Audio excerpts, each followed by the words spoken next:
ब्रह्मा का पिता है, कौन विष्णु की मां, शंकर का दादा कौन है, हमको दे बता।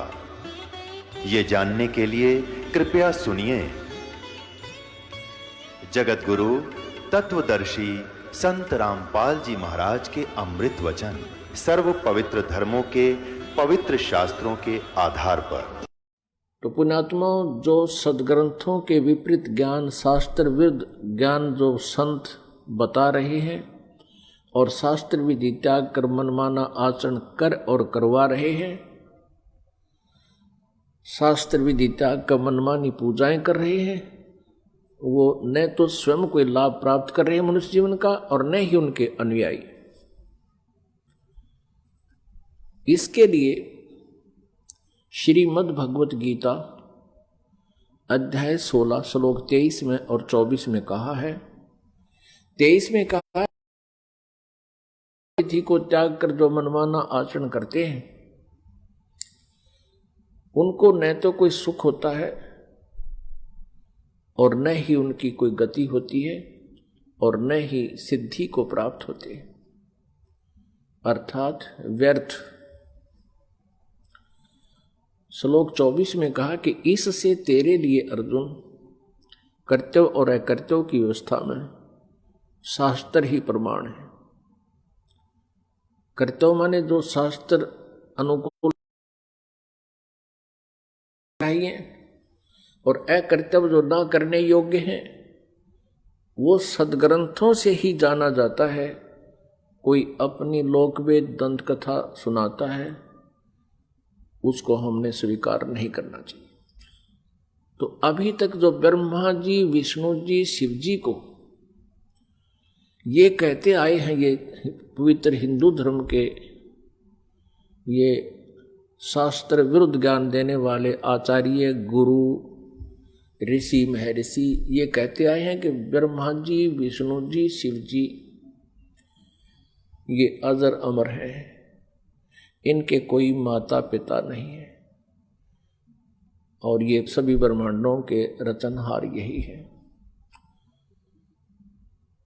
तो वो टीचर ठीक नहीं, वो शास्त्र विधि त्याग के लोकवेद सुना रहे हैं। लोकवेद क्या होता है? सुना सुनाया ज्ञान जो कहीं प्रमाणित ना हो।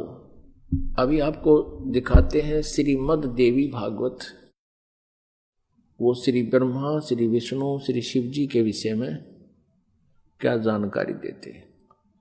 आप जी ने ये देखिएगा, श्रीमद् देवी भागवत सचित्र मोटा टाइप, केवल हिंदी, गीता प्रेस गोरखपुर से प्रकाशित है। इसके कौन है संपादक? हनुमान प्रसाद पोदार, चिमनलाल गोस्वामी। प्रकाशक एवं मुद्रक हैं गीता प्रेस गोरखपुर, गोविंद मोहन कार्यालय, कोलकाता का संस्थान। तीसरे स्कंद में 123 पृष्ठ पे है, तीसरा स्कंद। भगवान विष्णु जी अपनी माता दुर्गा की स्तुति कर रहे हैं। क्या कह रहे हैं? तुम शुद्ध स्वरूपा हो, यह सारा संसार तुम ही से उद्भासित हो रहा है। मैं, ब्रह्मा और शंकर, विष्णु जी करें, हम सभी तुम्हारी कृपा से विद्यमान हैं। हमारा आविर्भाव माने जन्म, तिरोभाव माने मृत्यु, हमारा आविर्भाव और तिरोभाव हुआ करता है। केवल तुम ही नित्य हो, जगत जननी हो, प्रकृति और सनातनी देवी हो। ये प्रकृति शब्द याद रखना। दुर्गा को प्रकृति भी कहते हैं। आपके गीता जी में काम आओगा 14वें अध्याय के 3, 4, 5 श्लोकों में, क्योंकि ये कोड वर्ड है गीता जी। प्रकृति दुर्गा जी को कहते हैं। इससे स्पष्ट हो गया कि ब्रह्मा, विष्णु, महेश का जन्म और मृत्यु होता है। भगवान शंकर बोले, देवी यदि महाभाग विष्णु तुम ही से प्रकट हुए हैं तो उनके बाद उत्पन्न होने वाले ब्रह्मा भी तुम्हारे बालक हुए। फिर मैं तमोगुणी लीला करने वाला शंकर क्या तुम्हारी संतान नहीं हुआ? अर्थात मुझे भी उत्पन्न करने वाली तुम ही हो। शिवे संपूर्ण संसार की सृष्टि करने में तुम बड़ी चतुर हो। इस संसार की सृष्टि, स्थिति और संहार में तुम्हारे गुण सदा समर्थ हैं।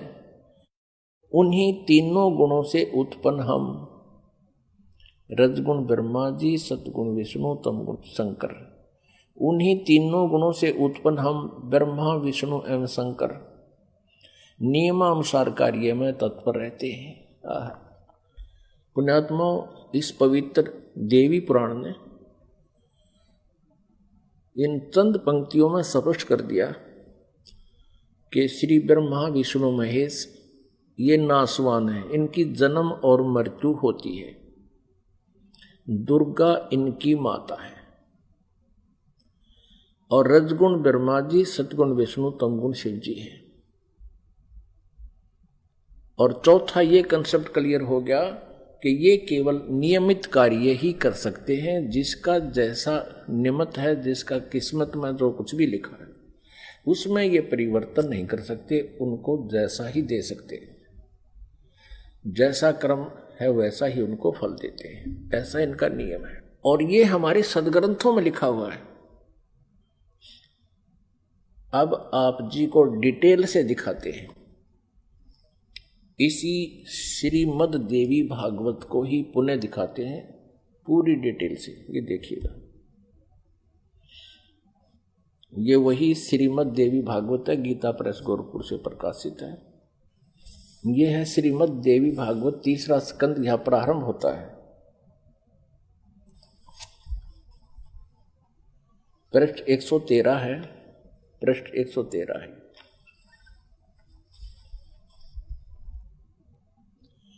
जन्मे जय ने पूछा, भगवान आपने अंबा यज्ञ अर्थात परम पवित्र नवरात्र व्रत के करके उसके द्वारा देवी के आराधन करने की आज्ञा दी है। अतः वे कौन देवी हैं, कैसे और कब प्रकट हुई, उनके पधारने का क्या उद्देश्य था है तथा वे किन गुणों से विभूषित हैं। अंबा यज्ञ किस प्रकार होता है, आगे आगे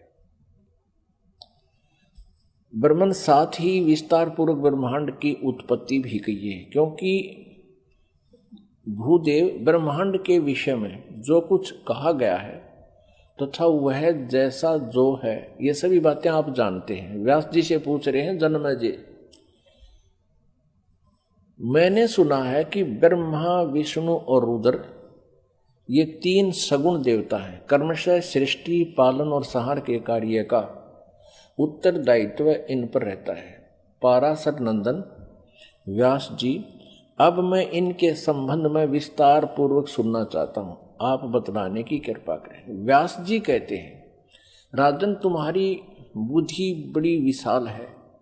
अभी तुमने जो पूछा कि ब्रह्मादि की उत्पत्ति, यानी ब्रह्मा विष्णु महेश, ब्रह्मादि माने ब्रह्मा विष्णु महेश की उत्पत्ति कैसे हुई, सो वह महान कठिन विषय है। उसमें अनेक प्रश्न उठ जाते हैं। यही प्रश्न पूर्व समय में मैंने नारद जी से किया था।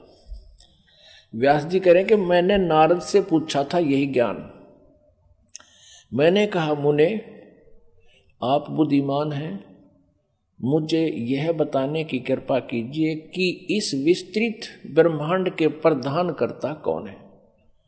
मुनिवर, यह ब्रह्मांड कहाँ से उत्पन्न हो गया। द्विजवर, साथ ही यह भी बताइए कि यह ब्रह्मांड विनाशशील है अथवा सदा रहने वाला है। इसकी रचना ये 114 पृष्ठ पे है, तीसरा स्कंद।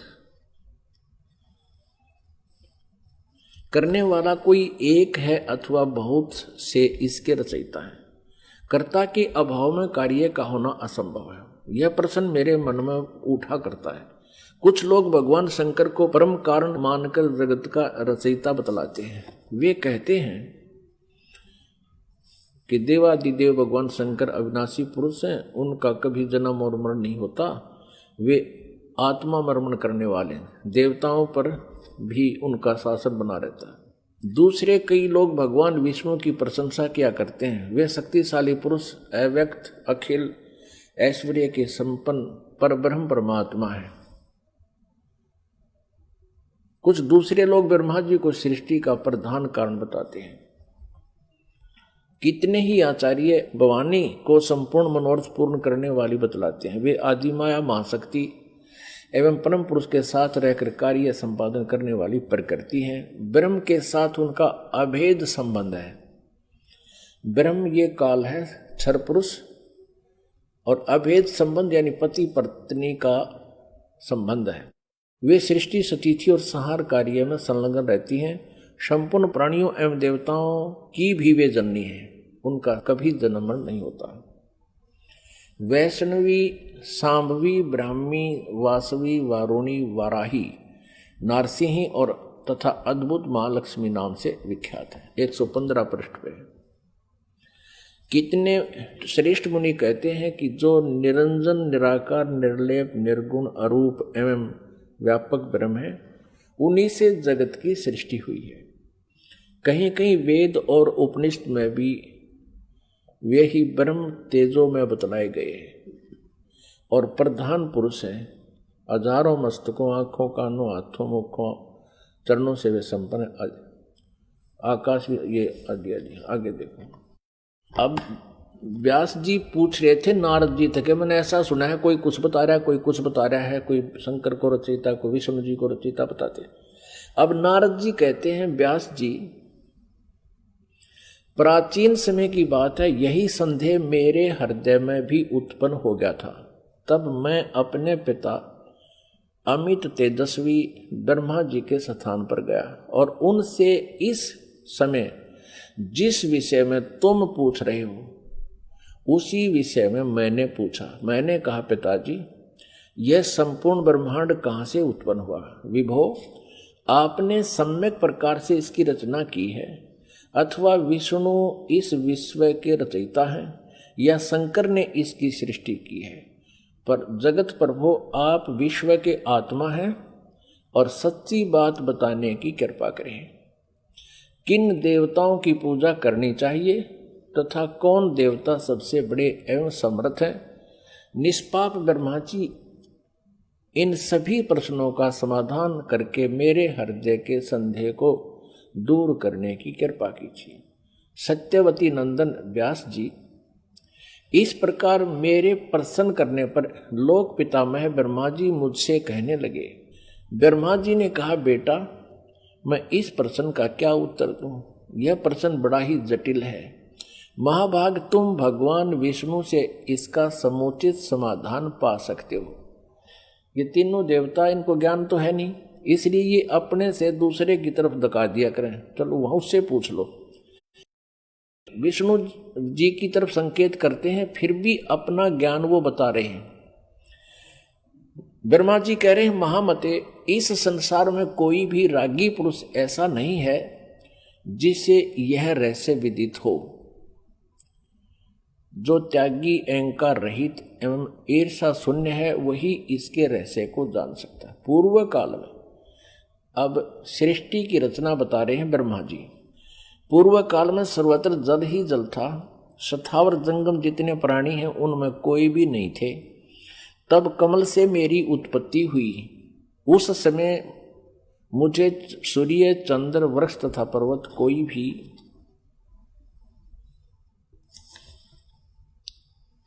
116 पृष्ठ में 3रा स्कंध देवी भागवत का दिखाई नहीं पड़े। मैं कमल की कणिका पर बैठकर विचार करने लगा, इस अगाध जल में मैं कैसे उत्पन्न हो गया, कौन मेरा रक्षक है तथा इस प्रलय काल में सृष्टि एवं संहार करने वाले कौन विशिष्ट पुरुष हैं।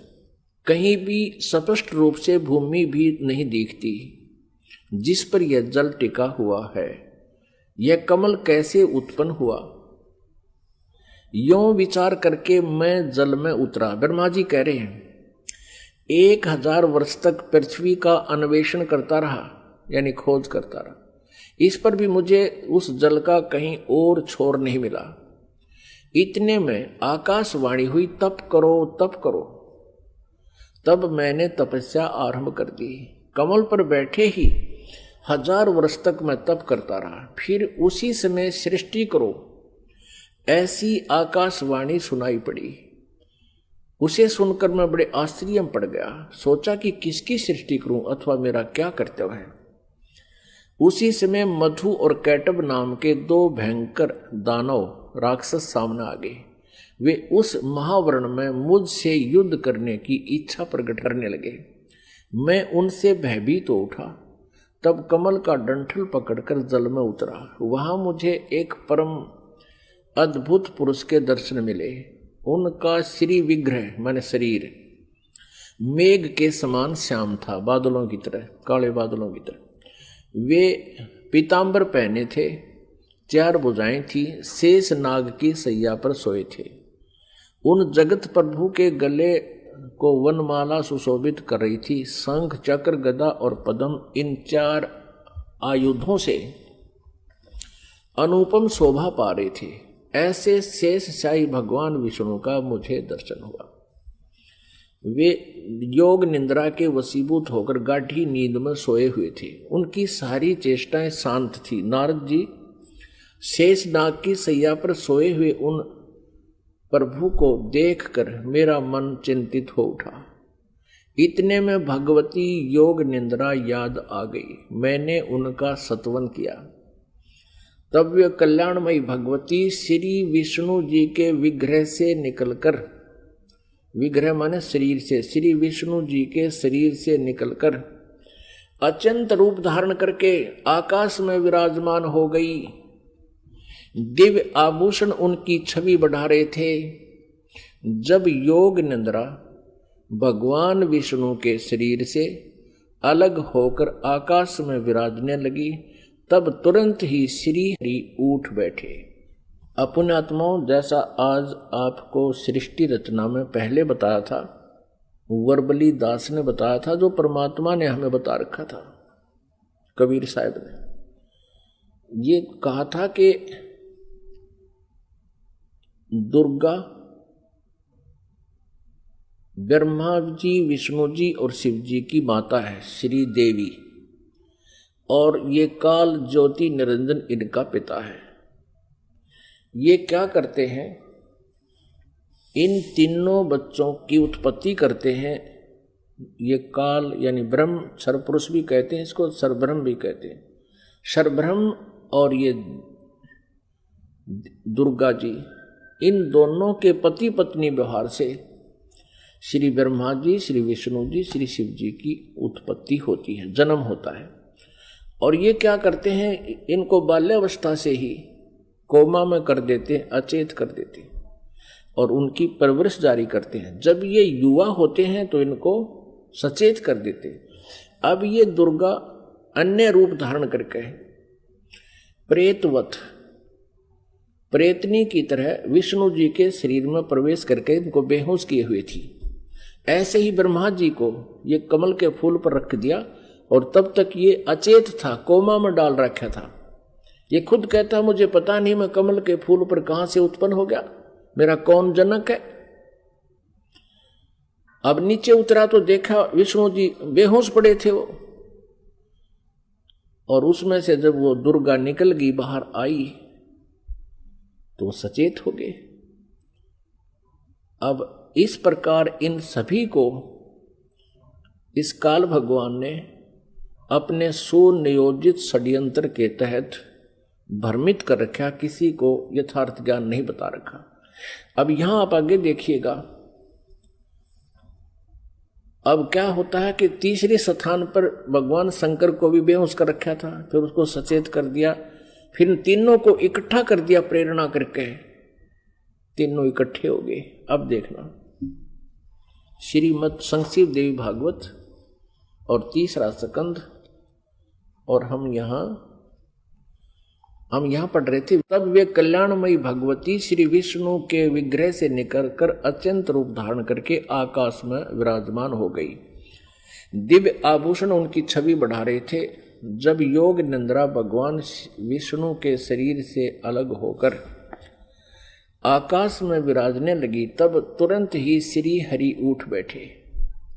उन्होंने मधु और कैटब के साथ 5000 वर्ष तक बड़ी घमासान लड़ाई की। तब वे दैत्य मरे। पहले देवी के कटाक्ष से मधुर और कैटब मोहित हो गए थे। उसके बाद भगवान विष्णु ने गोद में लिटाकर उन्हें वहीं प्राणों से रहित कर दिया। अब वहां मैं और भगवान विष्णु दो थे, वहीं रुद्र भी प्रकट हो गए। हम तीनों को भगवती आद्याशक्ति के दर्शन हुए, दुर्गा के। उन्हें देखकर मनमुग्ध हो गया। हमने उनकी उत्तम स्तुति की। तब वे आदि शक्ति हम लोगों से कहने लगी। देवी ने कहा, ब्रह्मा विष्णु और महेश्वर, तुम भली भांति सावधान होकर अपने अपने कार्य में संलग्न हो जाओ। सृष्टि, स्थिति और संहार ये तुम्हारे कार्य हैं।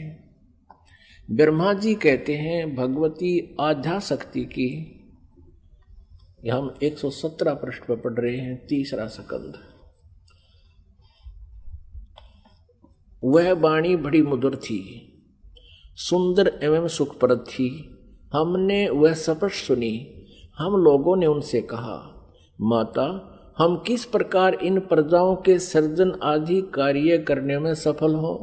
विस्तृत भूमि का अभाव है, सभी स्थान जलमग्न है। हमारी बात सुनकर उन कल्याण स्वरूपिणी भगवती का मुखमंडल मुस्कान से भर गया। इतने में एक सुंदर विमान आकाश से उतरा।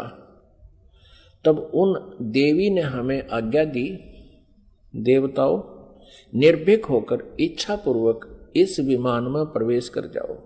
ब्रह्मा विष्णु और रुद्र, आज मैं तुम्हें एक अद्भुत दृश्य दिखलाती हूँ। हमने भगवती की बात सुनकर उसे सिरोधार्य कर लिया। उस रत्न जटित विमान पर चढ़कर हम लोग आराम से बैठ गए। हम तीनों देवताओं को उस पर बैठे देखकर देवी ने अपने सामर्थ्य से विमान को आकाश में उड़ा दिया। ब्रह्मा जी कहते हैं, मन के समान तीव्र गति से चलने वाला वह विमान जिस अपरिचित स्थान पर गया, वहां संपूर्ण फलों से लदे हुए अनेक सुंदर वृक्ष थे। आगे एक अत्यंत सुंदर नगर दिखाई पड़ा। अद्भुत चार दीवारी उस नगर की छवि बढ़ा रही थी। उसमें बहुत से ऊंचे ऊंचे महल थे। उचित स्थान पर यज्ञशालाएं बनी थी। क्षण भर के बाद वह एक दूसरे सुंदर प्रदेश में जा पहुंचा। वहां हमने देखा अनुपम नंदन वन था। पारिजात की संगन छाया के नीचे सुरभि गौ बैठी थी। आप पास में ही ऐरावत हाथी विराजमान था। सैकड़ों अप्सराएं, यक्ष, गंधर्व और विद्याधर उस पराजित के उपवन में गाते एवं विहार करते थे। देखा तो वही महाभाग इंद्र भी थे। उनके समीप उनकी प्राण प्रिया सची विद्यमान थी। उस स्वर्ग के दृश्य को देखकर हम 118 पृष्ठ पे आश्चर्यचकित हो गए। आगे देखना। इतने में हमारा विमान तेजी से चल पड़ा और वह दिव्य धाम ब्रह्मलोक में जा पहुंचा। संपूर्ण देवता उस नगर के सामने मस्तक झुकाया करते थे। वहां एक दूसरे ब्रह्मा विराजमान थे। उन्हें देखकर भगवान शंकर और विष्णु को बड़ा आश्चर्य हुआ। सभा लगी थी। भगवान शंकर और विष्णु ने मुझसे पूछा, चतुरानन, ये अविनाशी ब्रह्मा कौन है? मैंने उत्तर दिया, मुझे कुछ पता नहीं। सृष्टि के अधिष्ठाता ये कौन है? भगवान, मैं कौन हूं, ये कौन है, और हमारा उद्देश्य क्या है? इस उलझन में मेरा मन चक्कर काट रहा है। इतने में मन के समान तीव्रगामी वह विमान तुरंत वहां से चल पड़ा और कैलाश के सुर में शिखर पर जा पहुंचा। आगे देखा। वहां विमान के पहुंचते ही एक भव्य भवन से त्रिनेत्रधारी भगवान शंकर निकले। वे नंदी वृषभ पर बैठे थे। उनके 5 मुख थे, 10 भुजाएं थी। मस्तक पर चंद्रमा सुशोभित हो रहा था। क्षण भर के बाद वह विमान उस शिखर से भी पवन के समान तेज चाल से उड़ा और बैकुंठ लोक में पहुंच गया। वह भगवती लक्ष्मी का विलास भवन था। बेटा नारद, वहां मैंने जो संपत्ति देखी उसका वर्णन करना मेरे लिए असंभव है। उस उत्तमपुरी को देखकर विष्णु का मन आश्चर्य के समुद्र में गोता खाने लगा। एक विष्णु तो विमान में बैठा है, एक ब्रह्मा बैठा है, एक शंकर बैठा है, और एक एक ओर देखे तो वहां कमल लोचन श्री हरि विराजमान थे। अलसी के फूल के समान उनके श्री विग्रह की कांति थी। पीतांबर पहने थे, 4 भुजाएं थी, वे पक्षी राज गरुड़ पर विराजमान थे। दिव्य आभूषणों से उनकी अनुपम शोभा हो रही थी। प्राण प्रिया लक्ष्मी जी चंवर डुला रही थी। उन सनातन श्री हरि की झांकी पाकर हम सभी भौचक्के से रह गए। एक दूसरे को देखते हुए हम विमान में एक उत्तम आसन पर बैठे रहे। इतने में ही पवन से बातें करता हुआ वह विमान तुरंत उड़ गया। आगे अमृत के समान मीठे जल वाला समुद्र था। उसका जल बड़ा ही मधुर था। पुण्यात्माओं, परमेश्वर कबीर देव जी ने अपने द्वारा रची हुई सृष्टि की रचना का जो ज्ञान दिया है उसमें बहुत ही विस्तार से बताया है। अब ये श्री ब्रह्मा जी, विष्णु जी, शिव जी विमान में बैठे हैं। दुर्गा ने इनको आकाश में उड़ा दिया विमान को। ये जहां पहुंचे वहां ब्रह्मा जी विराजमान थे, और एक ब्रह्मा जी बैठा विमान में और एक सामने बैठा वहां उस ब्रह्मा के लोक में। और फिर वहां देखा तो ब्रह्मा जी के विष्णु और शिव जी पूछते हैं कि ये दूसरा ब्रह्मा कौन है। ब्रह्मा जी, विमान वाले ब्रह्मा जी कहते मुझे नहीं मालूम ये कौन है, हम कौन है, कहां से उत्पन्न हो गए, हमारा क्या उद्देश्य है। तो ये कौन था? इस काल ने, जैसे आपको सृष्टि रचना के प्रारंभ में बताया था, इसने एक ब्रह्मांड के टॉप मोस्ट प्लेस पे, शिखर सुन में यानी चोटी पे 3 स्थान बना रखे हैं। आपको एक चित्र दिखाते हैं ब्रह्मांड का, इससे आसानी से समझ में आओगी। देखिएगा, एक ब्रह्मांड का लघु चित्र, ये देखिएगा, ये एक अंडे जैसी शेप है, इसकी अंडे जैसा आकार है। इसको एलिपिकल इसका जो है ना शेप है, आकार है। अब ये देखिएगा, नीचे से शुरू करते हैं। सबसे नीचे ये पाताल लोक, तलातल, रसातल, सूतल, अतल, महातल, तलातल और वितल। तो ये है पृथ्वी लोक। ये शिव का लोक, शिवपुरी जिसे कहते हैं। ब्रह्मा जी का लोक ब्रह्मापुरी, विष्णु जी का लोक विष्णुपुरी। अब ये जो क्षेत्र है, और ये है कोमन स्वर्ग और नरक, और ये है धर्मराय का लोक, यानी यहाँ का न्यायाधीश बना रखा है इस काल ने, ये जहाँ सबका अकाउंट होता है। और ये जो स्थान है ये ब्रह्मलोक है सारा। ये स्थान जो है इसको ब्रह्मलोक कहते हैं। एक ये स्वर्ग है, इसमें भी एक इंद्र हो रहता है। ये इंद्र अलग है और इसलिए इसको महा इंद्र कहा है। ये इसमें क्या कर रखा है, ये एक महास्वर्ग है। इसी में इसने एक अलग से और एक डुप्लीकेट काम कर रखा है, नकली सतलोक, नकली अलखलोक, नकली अगमलोक और नकली अनामी लोक की रचना कर रखी है। इधर ये 88,000 खेड़े हैं, इधर ये सप्तपुरी है। और इस सारे इस ब्रह्मलोक के ऊपर, ये ब्रह्मलोक है, इस ब्रह्मलोक के ऊपर इसने यहां 3 गुप्त स्थान बना रखे हैं। आपको बताया था कि एक ये रजोगुण प्रधान क्षेत्र है, इसमें ये काल सरपुरुष स्वयं ब्रह्मा रूप धारण करके रहता है और साथ में अपनी पत्नी दुर्गा को सावित्री रूप में रखता है। ये वहां यहां से अंतर्ध्यान हुआ, इनके विमान से पहले ये यहां पहुंच गया। एक ये तमोगुण प्रधान क्षेत्र है, इसमें ये स्वयं महाविष्णु महाशिव रूप में रहता है और दुर्गा को अपने यानी उमा रूप में रखता है। और फिर ये एक सतोगुण प्रधान क्षेत्र है। आगे फिर ये स्वयं ही विष्णु रूप धारण करके वहाँ विराजमान हो जाता है और दुर्गा को महालक्ष्मी रूप में रखता है। अब जब इनका विमान वहां पहुंचा इस रास्ते से, पहले इन्होंने देखा यहां इंद्र का लोक देखा, ये पहले बड़े बड़े वृक्ष और अन्य लोक देखे, फिर यहां से यहां प्रवेश हुआ। इससे आगे नहीं जा सकते ये। इनका विमान महा इंद्र को देखकर वापस यहां से आया, फिर इस रास्ते से ऊपर गया। आगे जाके इन्होंने क्या देखा, सबसे पहले ब्रह्मा का ये काल बैठा था सरपुरुष ब्रह्मा रूप में, और फिर वहां से ये इनका विमान यहां आ गया। वहां इन्होंने एक शंकर जी और देखा, ये काल था, स्वयं सरपुरुष ने अपना अलग से वहां 3 रूप धारण किए, और फिर ये विष्णु लोक में आ गए। वहां एक विष्णु और था और लक्ष्मी जी बैठी थी। यह दुर्गा इस विष्णु रूपी काल के ऊपर, सरपुरुष के ऊपर चमर करी थी। यहां से फिर इनका विमान यहां आया, इस मीठे जल के समुद्र में। यहां दुर्गा का एक लोक अलग से है। अब आगे पढ़ते, यहां तक हम पढ़ते हुए आ चुके हैं श्री देवी पुराण को।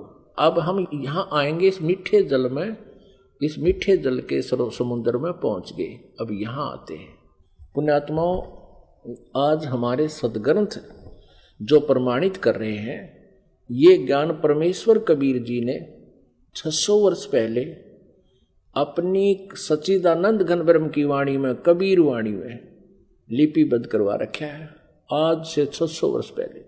और आज इन सदग्रंथों में हमें सत्य हो रहा है। तो इससे सिद्ध है कि पूर्ण परमात्मा कबीर जी हैं, जिन्होंने पहले ही ये ज्ञान हमें दे रखा था और हमारे सदग्रंथों में विद्यमान है।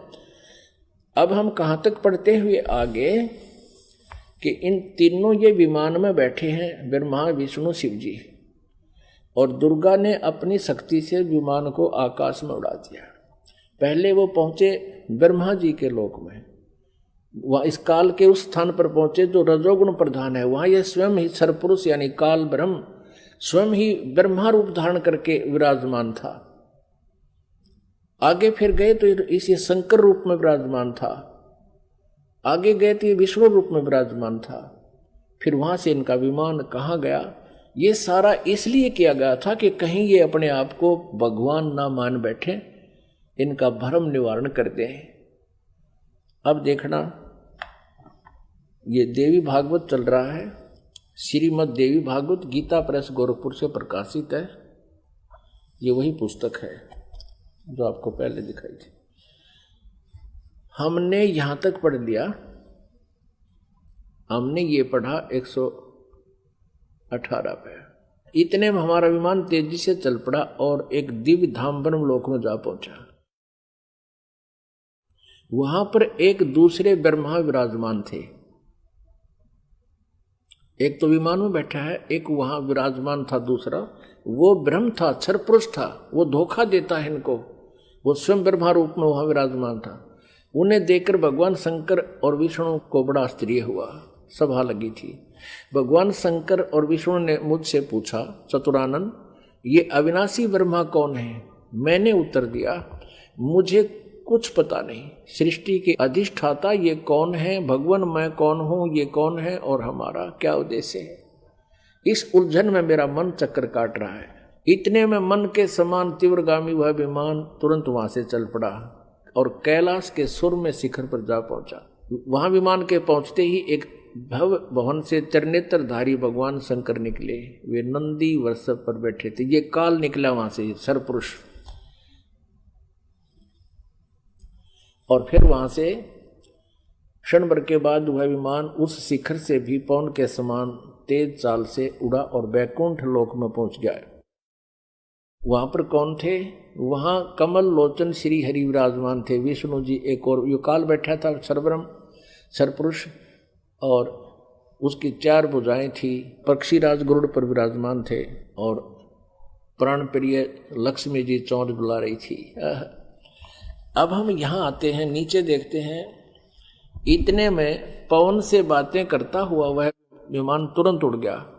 आगे अमृत के समान मीठे जल वाला समुद्र था, जिसका जल बड़ा ही मधुर था।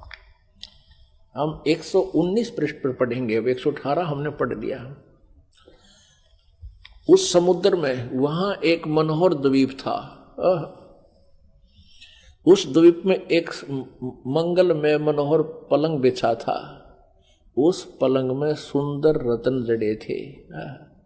उस उत्तम पलंग पर एक दिव्य रमणी बैठी थी, या दुर्गा जाकर वहां विराजमान होगी आगे। वे ऐसी प्रभावपूर्ण देवी थी मानो करोड़ों बिजलियां एक साथ चमक रही हो। अत्यंत सुंदर मुख था, लाल लाल दांत थे, करोड़ों लक्ष्मियों से भी अधिक वह सुंदर थी। वे ऐसी प्रभावपूर्ण देवी थी मानो करोड़ों बिजलियां एक साथ चमक रही हो। अत्यंत सुंदर मुख था, लाल लाल दांत थे। ये पढ़ लिया। अब यहां है, उन्हें देखकर हम सभी महान आश्चर्य में पड़ गए। कुछ समय तक हम वहीं ठहरे रहे, आपस में कहने लगे, ये सुंदरी कौन है और इसका क्या नाम है? हम इसके विषय में बिल्कुल अनभिज्ञ हैं। इसके हजारों नेत्र, हजारों हाथ, हजारों मुख हैं। दूर से देखने पर ही वे कितनी सुंदर प्रतीत हो रही हैं। ये न कोई अप्सरा है, न कोई गंधर्व कन्या और न देवकन्या। नारद, यों संदेहग्रस्त होकर हम लोग वहां रुके रहे। तब भगवान विष्णु ने उन चारों साहिनी भगवती को देखकर विवेक पूर्वक निश्चय कर लिया कि ये भगवती जगदम्बिका हैं।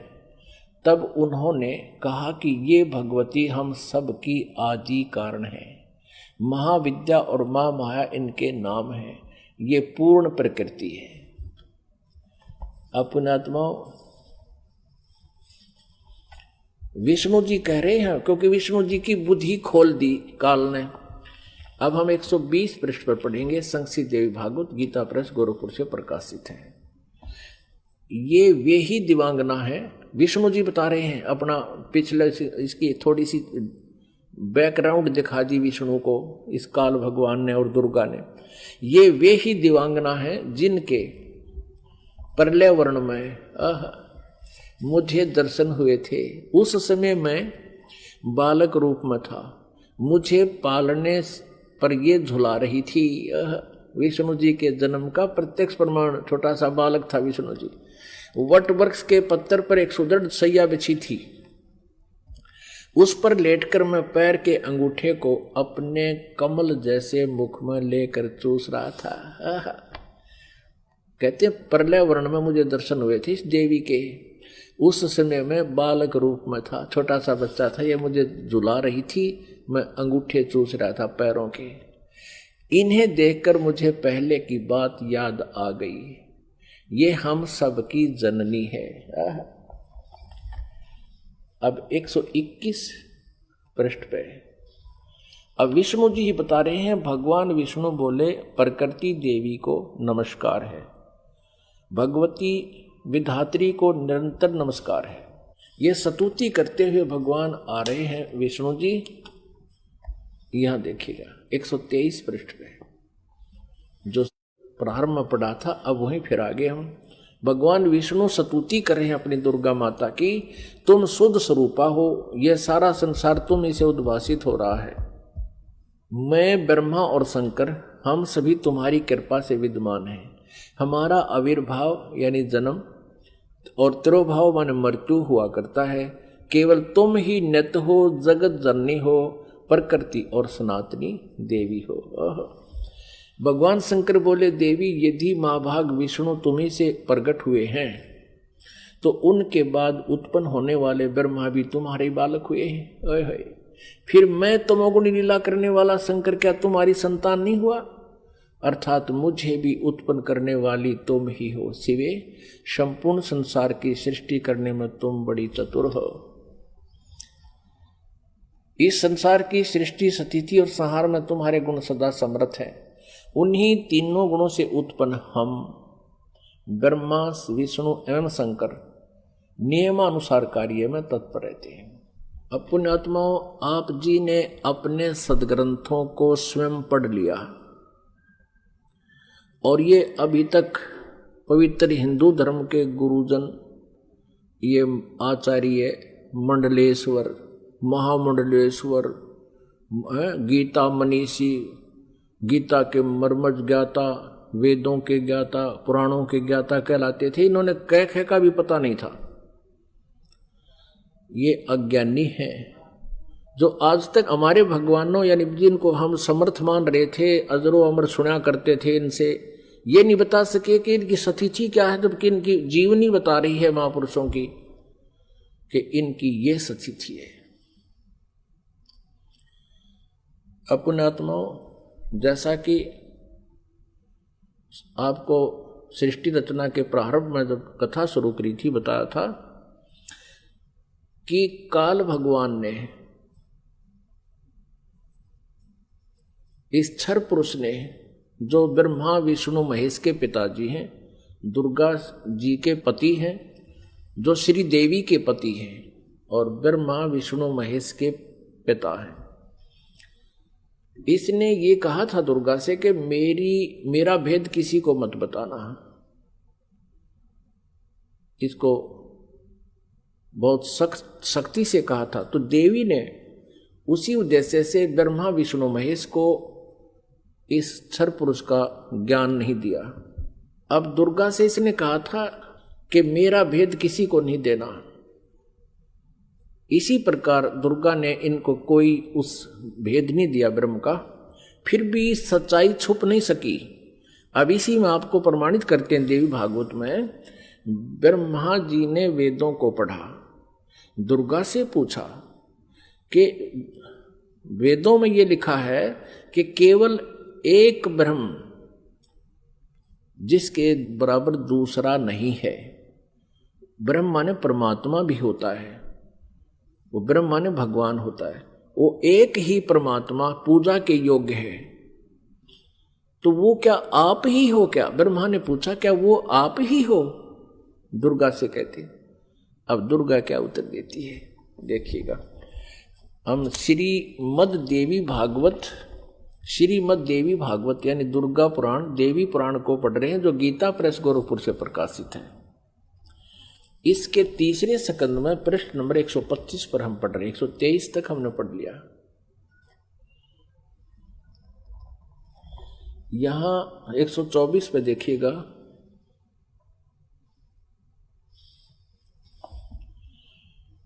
ब्रह्मा जी कहते हैं अद्भुत तेजस्वी भगवान शंकर के यूं स्तुति करने पर भगवती जगदम्बिका ने अपने बात बताई।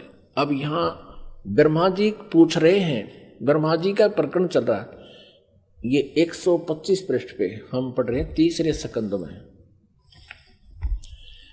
इस मूर्त और अमूर्त जगत का आधार तुमसे पूर्व कोई भी दूसरा पुरुष नहीं था, कोई तीसरा भी नहीं है। एकम एवं द्वितीयम ब्रह्म। इस वेद के वचन को व्यर्थ कहना तो बनता नहीं। अब दुर्गा इनको कहा करती मैं ही सब कुछ हूं, मैं ही तुम्हारा पिता हूं, मैं तुम्हारी माता हूं। तो अब ब्रह्मा जी ने वेदों को पढ़ा तो इसने कहा कि वेद के वचन को हम झूठा भी नहीं कह सकते, और इधर अनुभव दूसरी बात कहता है। इस प्रकार वेद वाक्यों और अनुभव में अत्यंत विरोध उत्पन्न हो रहा है। वेद कहते हैं एकम एव अद्वितीयम ब्रह्म है, तो क्या वह है आत्म स्वरूपा तुम ही हो अथवा वह कोई और पुरुष है? मेरे इस संदेह को दूर करने की कृपा करो। किसी महान पुण्य के प्रभाव से ही मुझे तुम्हारे चरणों की सेवा सुलभ हुई है। तुम स्त्री हो अथवा पुरुष, यह रहस्य भी मुझे विषाद रूप से कृपा करके बतलाओ। अध्याय 4-5 यहाँ पूरा होगा तीसरे स्कंद का। अब छठा अध्याय शुरू होता है। ब्रह्मा जी कहते हैं इस प्रकार मैंने जब भगवती जगदम्बिका से विनय पूर्वक पूछा, तब वे मधुर वाणी में मुझसे कहने लगी। देवी ने कहा मैं और ब्रह्म एक ही हैं। अब हो गए ना दो, सच्चाई छुप नहीं सकती, एक ही है। मुझ में और इन ब्रह्म में कभी किंचित मात्र भी भेद नहीं है। जो वे हैं वही मैं हूं और जो मैं हूं वही वे हैं। बुद्धि के भ्रम से भेद प्रतीत हो रहा है, हम लोगों के सूक्ष्म भेद को जो जानता है, इसे सीधा दो तो है ही, ये वो जानता है वही। अब 125 पृष्ठ हमने पढ़ा, अब 126 पढ़ेंगे। वही बुद्धिमान पुरुष है, वो तत्वदर्शी संत है जो हमारी भिन्न भिन्नता को समझता है। उसके संसार मार्ग से मुक्त होने में कुछ भी संदेह नहीं है। ब्रह्म एक ही है। आगे देखो, मैं शक्ति रूप धारण करके पराक्रम करती हूँ। गौरी, ब्राह्मी, रौद्री, वाराही, वैष्णवी, शिवा, वारुणी, कुबेरी, नारसिंही और वासवी सभी मेरे रूप हैं। विभिन्न कार्यों के उपस्थित होने पर उन देवियों के भीतर अपनी शक्ति स्थापित करके मैं सारी व्यवस्था करती हूँ। हाँ, उस देवी को निमित्त बना लेना मेरा स्वभाव है। अब आगे देखना, अपने आत्माओं, आप पढ़ रहे हो अपने सदग्रंथों को स्वयं। आप जी ने तीसरे स्कंद में और पृष्ठ नंबर 125 पे पढ़ा। ब्रह्मा जी कहते हैं कि मैंने जब दुर्गा जी से ये पूछा, माता से, जगदम्बिका से, कि वेदों में लिखा है कि एकम एव अद्वितीयम ब्रह्म, अद्वितीयम जिसके बराबर दूसरा कोई नहीं हो, वो ब्रह्म ही सब कुछ है। उधर से उपनिषद और आप जो कह रहे हो कि मैं ही सब कुछ हूं, मैं ही सृष्टि रचना करने वाली हूं, मेरे अतिरिक्त कोई नहीं है, तो इन वेद के वाक्य को झूठा भी नहीं कहा जा सकता। अनुभव हमारा बताता है कि परमात्मा निराकार है और वेद बताते हैं कि वो साकार है, तो हमारे अनुभव में और यथार्थता में बहुत विरोध है। तो क्या वो ब्रह्म आप ही हो या कोई और है? ब्रह्मा जी ने पूछा। अब दुर्गा पहले तो बहकाती है उनको कि उस ब्रह्म में और मेरे में कोई अंतर नहीं है, मैं ही वही हूँ, वो मैं ही हूँ। हम दोनों का सूक्ष्म भेद जो जानता है वो परम पुरुष है, विद्वान पुरुष है, तत्वदर्शी। आगे फिर देखना 129 पृष्ठ पे बिल्कुल स्पष्ट हो जाता है। देखिएगा, तीसरा स्कंद देवी भागवत, हम तीसरा स्कंद पढ़ रहे हैं, संक्षिप्त देवी भागवत का, पृष्ठ नंबर 129 पर। यहां देखिएगा, यो सृष्टि कर्म मैंने संक्षेप में तुम्हें बतला दिया। यह देवी कह रही है, दुर्गा बता रही है। यहां देवी का प्रवचन चल रहा है, देवी ने कहा, ये देवी बता रही है। यो 129 पृष्ठ पे, यो सृष्टि कर्म मैंने संक्षेप में तुम्हें बतला दिया। महानुभाव देवताओं, ब्रह्मा, विष्णु और शिव को दुर्गा कह रही है, अब मेरा कार्य सिद्ध करने के लिए विमान पर बैठकर तुम लोग शीघ्र पधारो, जाओ। कोई कठिन कार्य उपस्थित होने पर जब तुम मुझे स्मरण करोगे तब मैं सामने आ जाऊंगी। देवताओं, मेरा और सनातन परमात्मा का ध्यान तुम्हें सदा करते रहना चाहिए। अब यहां ये दो हो गए, तब तो कह रही थी मैं ही सब कुछ हूं, और अब ये कह रही है दो, मेरा और ये दुर्गा ब्रह्म को ही सनातन परमात्मा बता रही है। हम दोनों का, आगे दो, हम दोनों का स्मरण करते रहोगे तो तुम्हारे कार्य सिद्ध होने में किंचित मात्र भी संदेह नहीं रहेगा। ब्रह्मा जी कहते हैं, इस प्रकार कहकर भगवती जगदम्बिका ने हमें विदा कर दिया। उन्होंने शुद्ध चरित्र वाली शक्तियों में से भगवान विष्णु के लिए लक्ष्मी को, शंकर के लिए महाकाली को और मेरे लिए महासरस्वती को पत्नी बनने की आज्ञा दे दी। अब उस स्थान से हम चल पड़े और दूसरे स्थानों पर हम तीनों की पुरुष रूप से प्रतिष्ठा हुई। आप जी को इस दास ने परमेश्वर कबीर जी द्वारा रची हुई सृष्टि और ये सारे ब्रह्मांडों की रचना कब कब कैसे हुई वो सारी बताई थी। इस दास ने आपको मौखिक सुनाया था, वर्बली सुनाई थी। और आज इन सदग्रंथों ने, हमारे शास्त्रों ने प्रमाणित कर दिया कि जो 600 वर्ष पहले परमेश्वर कबीर जी ने हमें ज्ञान दिया था वो आज हमारे सदग्रंथों में विद्यमान है। और ये नकली गुरु आचार्य झूठे, वेद ज्ञानहीन, शास्त्रों के ज्ञान से हीन हैं और ये कहते हैं ब्रह्मा विष्णु महेश अजर व अमर हैं, इनके कोई माता पिता नहीं, ये सर्वेश्वर हैं, महेश्वर हैं। अब ये तो कंसेप्ट क्लियर हो गया दुर्गा का कि दुर्गा इनकी माता है, फाइनल हो गया। और तीनों का विवाह कर दिया दुर्गा ने, अपने ही 3 रूप बना करके। ये खुद कहती है कि मैं एक से अनेक हो जाती है ये देवी, और 3 रूप धारण करके इसने तीनों पुत्रों का विवाह कर दिया।